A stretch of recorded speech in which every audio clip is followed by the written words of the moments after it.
boring would the world be if the moment you looked at something or picked it up, you automatically came to understand everything about it? It would be terrible. There would be no mysteries to solve. It's human nature to enjoy good mystery, and there are plenty of good mysteries to turn your mind to in this video. The Gunden is one of the best preserved ancient shipwrecks on the planet, and offers us a fascinating insight into the kind of mind games that went on during warfare on the waters centuries ago. The name of the Danish vessel, which belonged to the army of King John and sank close to Ronneby in 1495, translates into English as Griffinhound, which might go some way to explaining the appearance of the strange creature that decorated the bow. It has enormous teeth, the beak of a bird of prey, huge wide eyes, and what appears to be a screaming human being trapped in its jaws.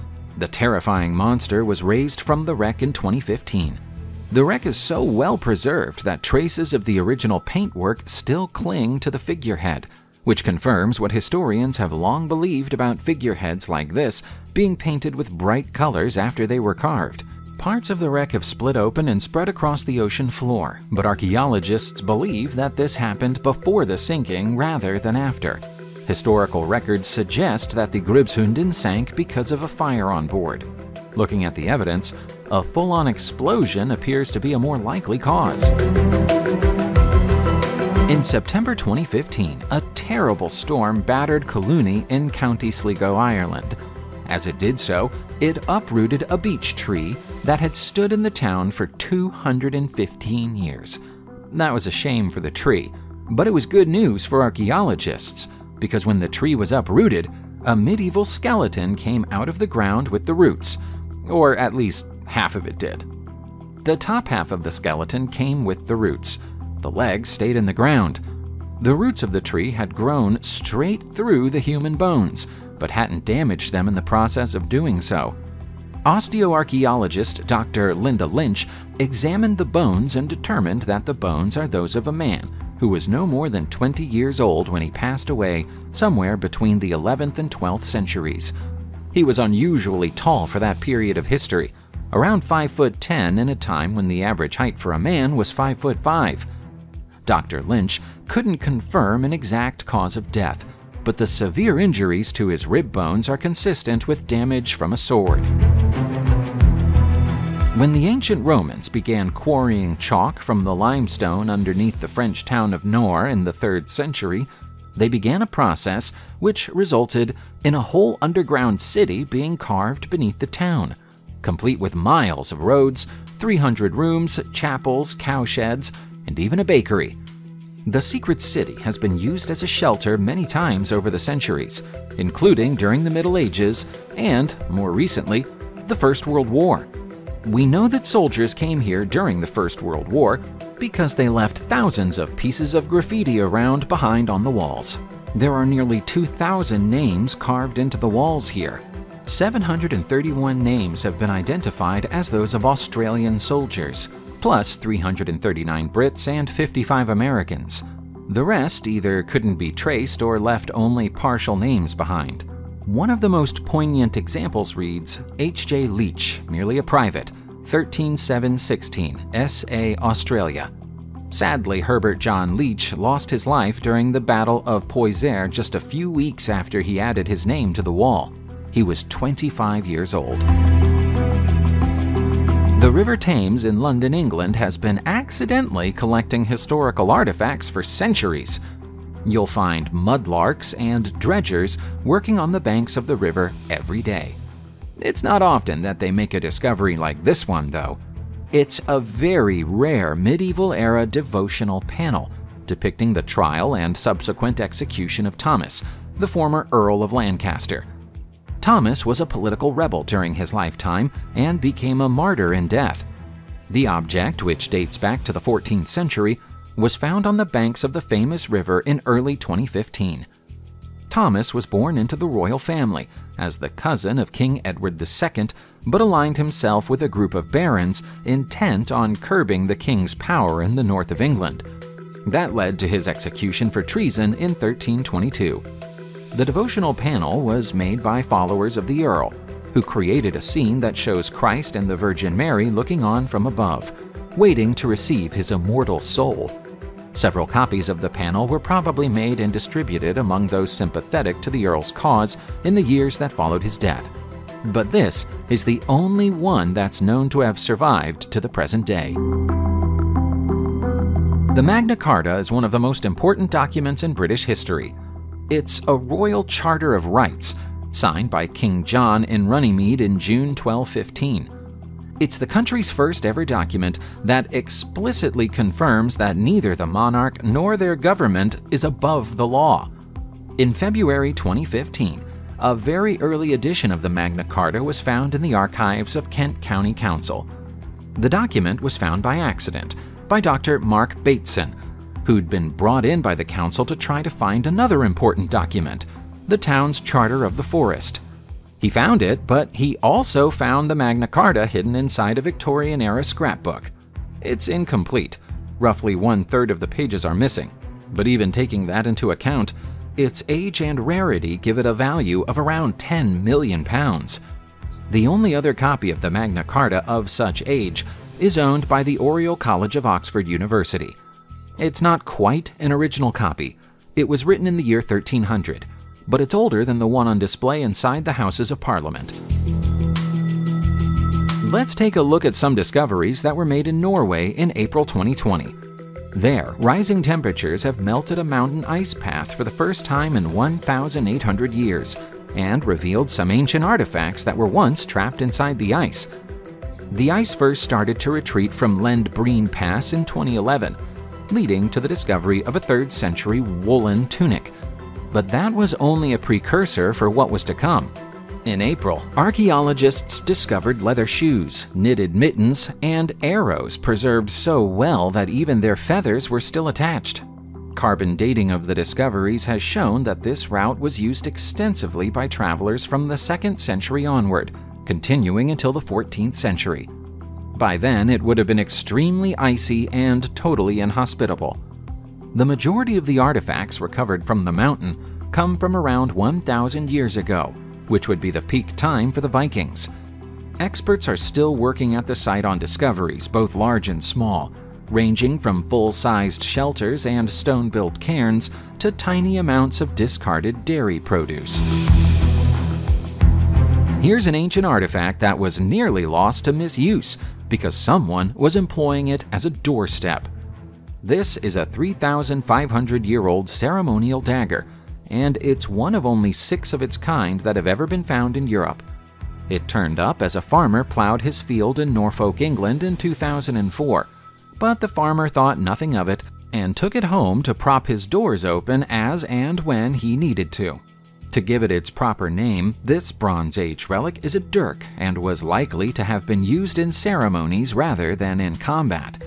It's made mainly from bronze and copper, was most probably created in Wales, and at some point in its past it was deliberately bent to prevent it from being used as a weapon. Eventually, a friend of the farmer persuaded him to let a local archaeologist take a closer look at it, and he quickly received an offer of $60,000 from Norwich's Castle Museum and Art Gallery to sell it to them and let them put it on public display. Naturally, he accepted the offer. You could buy a lot of doorstops with that amount of cash. In 1845, the HMS Arabus set sail from England with Sir John Franklin in command. Its mission was to find a new sea route between the Atlantic and Pacific Oceans via the Arctic Ocean. That route is now known as the Northwest Passage, but Franklin and his men never found it. The Arabus and all 129 people aboard it vanished in the late 1840s and was never heard from again. The wreck of the vessel was eventually found off the coast near King William Island, Canada, in September 2014, and in November of that year, Canadian divers reached the wreck and retrieved the ship's bell. The cold sea had been kind to the bell, which still clearly displays the logo of the Royal Navy and the year 1845. When it was found, the bell had become detached and was lying on the deck next to the ship's windlass. Having been retrieved, the bell is now in a glass case full of water, which helps to preserve it. It's believed that the Arabus became trapped in sea ice in 1848, after which its crew abandoned it in the vain hope that they'd be able to find safety by crossing the ice on foot. The urge to make ourselves look beautiful has been with us for thousands of years. Accessorizing our hair is a common way to go about that. And here's some evidence that people in the British Isles were accessorizing their hair over 4,000 years ago.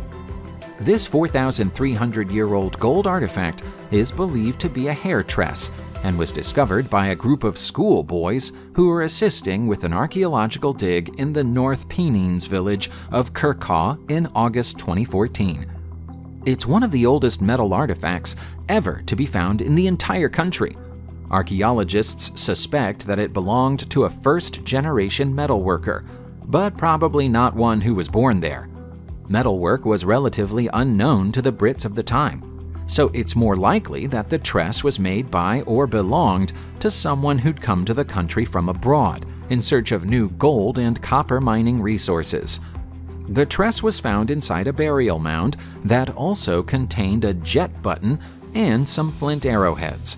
The person buried here was probably of high status, but sadly none of their remains have survived the passing of time, so we'll never be able to identify them. Archaeologists in Peru are used to opening fascinating tombs, and they've seen so many different types of grave goods that almost nothing surprises them. These metal claws, however, are unlike anything they've seen before or since. The surprising artifacts were found inside the tomb of a Mochi nobleman at the Huaca de la Luna archaeological site in July 2014.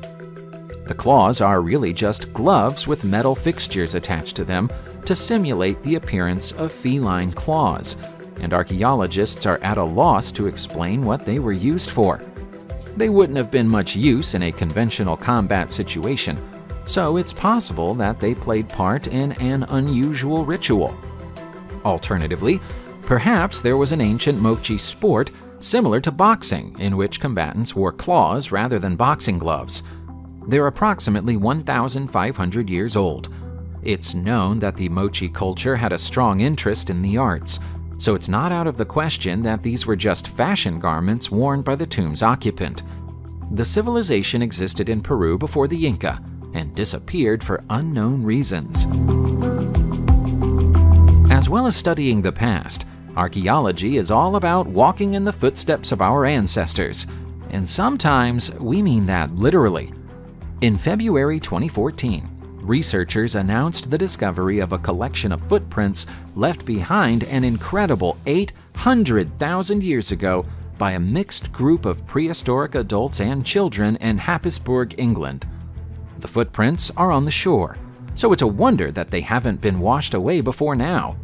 Happisburgh has turned into something of a UK hotspot for ancient discoveries, having also recently given up fossil bones and stone tools from around the same era. It's possible that there was a large-scale settlement in the area at the time, which contradicts what we think we know about early humans. We tend to view humans of this era as nomadic hunter-gatherers who roamed the land rather than settling down. Perhaps there was something about prehistoric Happisburgh that persuaded them to stick around for a while. These are the oldest human footprints in the UK, but nowhere near the oldest in the world. That honor goes to a set of prints in Laetoli, Tanzania, that were made about 3.5 million years ago. We're going back to 2013 for our next discovery, but it's worth the trip. That was the year that the New Zealand Antarctic Heritage Trust found a set of negatives of photographs taken during Ernest Shackleton's failed Antarctic expedition of 1914 to 1917.